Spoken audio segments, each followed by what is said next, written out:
Today we'll be turning this unfinished wood panel from Dollar General into this absolutely amazing gamer sign.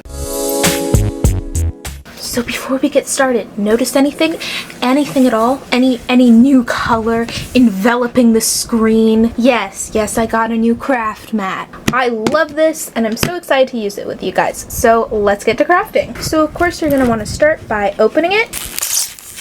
And here is our wood panel. So for this I did 2 coats of black along the top and on the sides, and after it is dry, it is time to move on to the letter. So I got this from an Etsy shop, linked down below. I love this file. It was very easy to upload.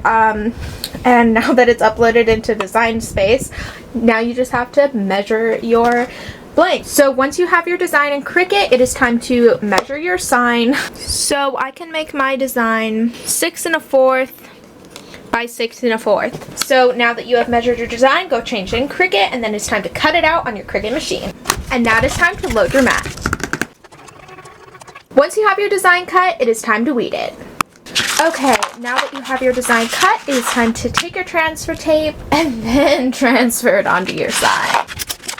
Okay, now that you have your blank and a brayer, take your design off of its backing, center it, and use your brayer to smooth it down. Oh great, that sounds gonna be horrible. Then peel up your transfer tape. So now that you have this on, it's time to put a layer of matte Mod Podge over it.